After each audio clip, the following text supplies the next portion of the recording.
Hello everybody, Coach Dave here, and I gotta say that what you just saw there has got to be one of the most surreal experiences for any sim racing or video game fan. Someone who grew up playing all kinds of games and all kinds of racing games, to be able to choose your own car that you actually compete in and then choose you to play as is pretty awesome. I mean, as you can see here, they even got my gloves right, so wow. Okay.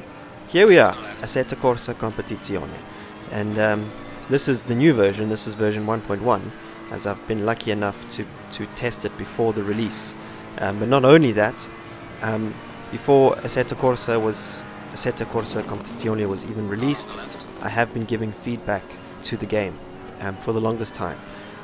Initially it was mostly around sound inputs and the accuracy of the Ferrari dashboard layout, but more recently it's been a bit more detailed, which I'll get into in a minute. So it is possible that I'll have some biased opinions towards this game, and that's primarily because I've had some level of involvement in a small way in the creation of this game, which I'm incredibly proud of. Naturally, I think we'd all be feeling that in a similar way. Right on, so I've been playing this game on and off. When I'm at Blancpain events, I've been going and seeing the guys, but I haven't ever had it in my own household, similar to the iRacing situation. I've played iRacing for a long time, but not consistently.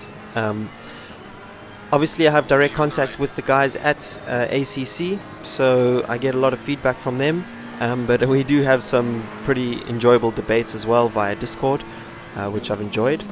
And yeah, I think that this game, okay, let's cut to the chase. Everyone is asking what's more realistic, Gran Turismo, iRacing, Assetto Corsa, and I will say it depends. So overall, for most cars, iRacing is the standard.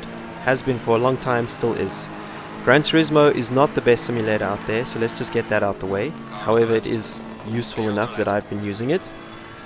But none of these guys come close to the simulation of a GT3 car than ACC. So ACC is definitely the best, in my opinion, at simulating a GT3 car, and I think that's the benefit of them focusing purely on the Blancpain GT series and optimizing the physics accordingly. Of course, there are still things that could be improved upon, which I will get to in a second, but overall I think that they've done a really good job. So we are here at Silverstone. I'm racing against the AI, and Assetto Corsa has always had a reputation of having incredible AI, and I think it's the best in the industry. No one else comes close, and I used to come up with an excuse for games which had bad AI and say there was just the limitations of software, but the way that the guys at AC have actually developed this this AI is incredible, and I mean this sincerely. It felt at one point last night I was racing against the fake version of Raffaele Marcello, and he was doing undercuts and everything and getting me back in this corner sequence here. He was able to, the computer was able to anticipate my overtaking maneuver and then literally set up an undercut, and that felt like I was racing online. Now I know a lot of you have complained about the online experience in ACC, and I know that they're working on improving that.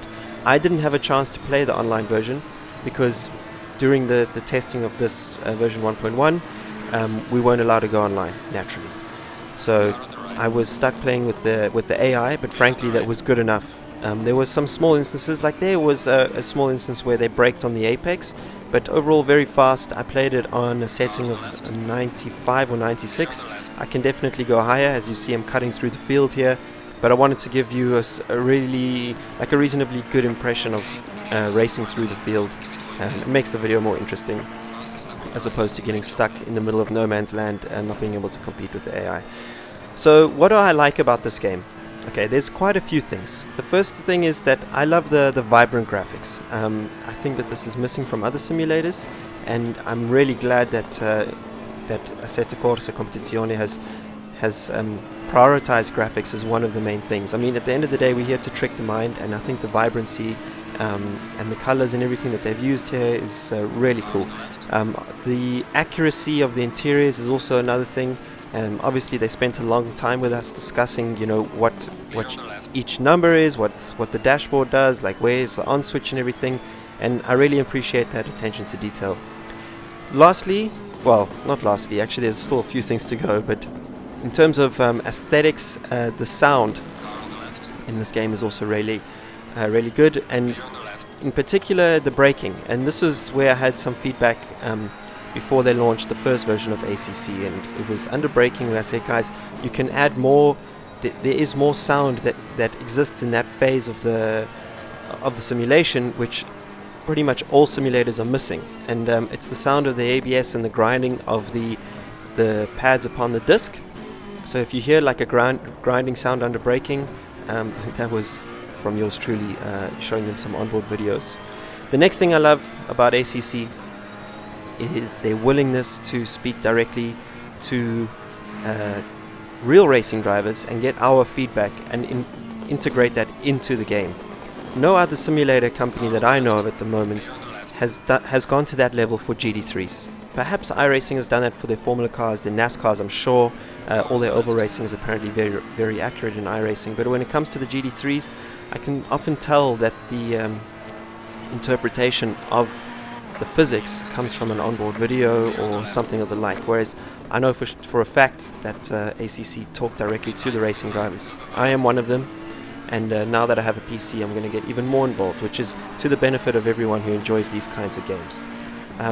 So now we skip to Zandvoort, which is the new track in ACC. And initially when I played it, I noticed immediately that some of the curbing and bumps were not in the game, which exist in real life. So I contacted them about that, and they actually went and made the changes. And the next day, they told me to download an update, and those updates were there in the game. So that was pretty awesome. So kudos there. However, let's talk about some of the things I don't necessarily like. Okay, so one of the amazing things about Assetto Corsa, the first version, not ACC, was the force feedback, and it was so detailed. In fact, I was playing it the other day just on my PlayStation, and I was playing at a very, very bumpy track, and the forces through the wheel were just incredible, using the Thrustmaster, so I wasn't using something different. That's just a reference. However, in this game, in ACC, the force feedback is a lot lighter, and I think it's not missing detail, it's missing more of the sort of harder impacts, like when you hit bigger curbs. In Assetto Corsa, basically version 1, you could really feel those impacts, and especially like if we're going to compare to iRacing, I gave iRacing a hard time the other day for its bad force feedback, but I did say that what they get right is when you hit a big curb, you can feel that impact through the wheel, and I think that is still missing in Assetto Corsa Competizione. So I would like to see a bit of improvement in their sort of high impact force feedback. The other thing is when the brakes are cold, the car doesn't really stop, and in real life that doesn't necessarily happen. When you leave the pits and you have cold brakes, you can by halfway through the braking of turn 1, you already have almost peak performance, and that's because we use steel brakes. It's not as sensitive as carbon brakes, and I mean in terms of the temperature. Of course, you need some temperature in the brakes, but if you have brakes that are run in, then you should be able to stop relatively quickly. Of course, we still need to warm them up, and we do on the warm-up lap. If you pay careful attention to the sound in these two videos that I'm showing, these two races, you'll hear me driving on the brakes, and that squealing sound is what we do in real life just to get them warmed up before the start of the race.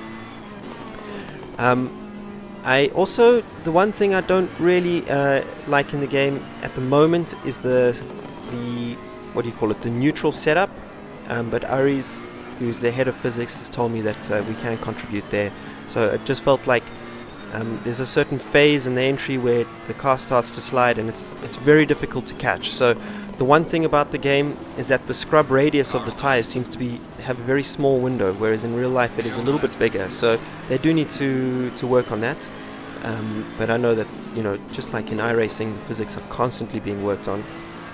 I gotta say that the accuracy of this track after they made the updates was really cool. And the areas that I was getting oversteer in real life is the same areas I was getting oversteer in the game, like the final double right going into it. We're having a bit of trouble there. I think with the AI, it's a little bit too aware when you add its rear 3/4, and it's a little bit too kind and gives us a bit too much space. I haven't though cranked up the I haven't cranked up the aggression yet to 100%, so I'm sure that if I do that, then it will be a bit more aggressive. What else can I tell you? The sound of the Ferrari is pretty accurate. I also explained to them about how to optimize the rev range, which they integrated into the game. And I think that's still my basic premise, is that they've spent so much time on these model type cars, GT3s, and that the fact that they've brought in, feedback from real racing drivers, to me just elevates the quality of the game. Of course, another criticism I have is that also means that there's not enough variety. So I really hope that we can look forward to them adding tracks like the Kailami and stuff, and Laguna Seca from the Intercontinental GT Challenge, and hopefully we can start to see tracks from the American GT World Challenge and the Asian GT World Challenge. Then you'll start to see a lot more variety, and who knows, I'm totally guessing, but hopefully one day we'll also see GT4s in here as well. But for now, the content is a little bit on the lacking side. However, I was able to stay pretty busy just with the new tracks that they've brought in and the AI. So yeah, overall I would say that if you're a sim racing fan, you need to own ACC, and if you enjoy iRacing, I think you're also going to enjoy this game. They are not the same type of simulator. They are going to be stark differences, and if you are very used to something in iRacing, like the handling of something, initially it's going to be easy to criticize this game, and vice versa. But if you give it some time and you get used to the inputs, then I think you will enjoy it.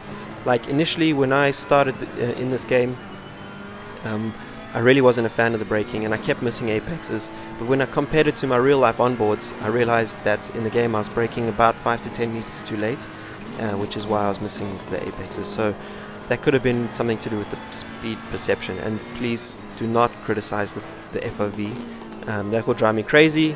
I'm going to make a statement right now. If you comment on the FOV, I'm not going to reply, just because this is what I'm comfortable with, and I've set it to kind of the position of my camera is similar to the position of where we sit in real life. So what you can see with the hands and what you can see out the window, we still have to look to the side of our head to see the rearview mirror.